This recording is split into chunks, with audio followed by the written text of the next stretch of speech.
What's the best sense that you developed about where they're coming from and who has them? Wow. Well, there's several scenarios. One is, I think now it's gaining some popularity and traction. Again, let me emphasize, in the absence of information, right? So now we're leaving people to speculate.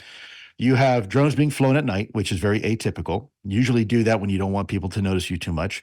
Some of these have been described as being bigger than an automobile or an SUV. So, Chris, that's a substantial drone, right? This is not a quadcopter that's being used at Amazon or Pizza Hut to deliver a pizza. It's not a typical recreational application. You can't find them online for purchase. That's correct. No, we're talking at least government sponsored, because now you're talking about loiter capability using a battery, by the way, right? Not liquid fuel like gasoline that weighs a lot, but a battery where these things are staying aloft for, in some cases, more than 5, 6, even 10 hours at a time, and able to traverse a really long distance. Now, if you look at that compared to common drones, normal drones, conventional drones, they have a lifespan of maybe airtime total 15, 20 minutes before they come down and run out of battery. And they're only line of sight because you're using radio frequency to control them.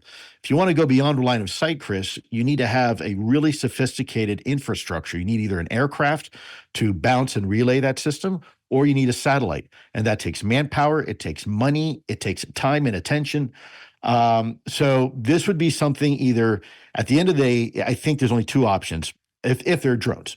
One is they are foreign adversarial drones, which I don't think that's a possibility, because you have to recover these things, you have to maintain them, then you have to deploy them again. Logistically, I just don't buy it. It'll be way too difficult. The other option is that there are drones, if there are drones, and there's two reasons that they could be being used. One is you have a significant threat situation. Think of a broken arrow situation where there is some sort of WMD, whether radiological, chemical, or even biological, that has somehow been nefariously placed here in the continental United States or around sensitive military installations.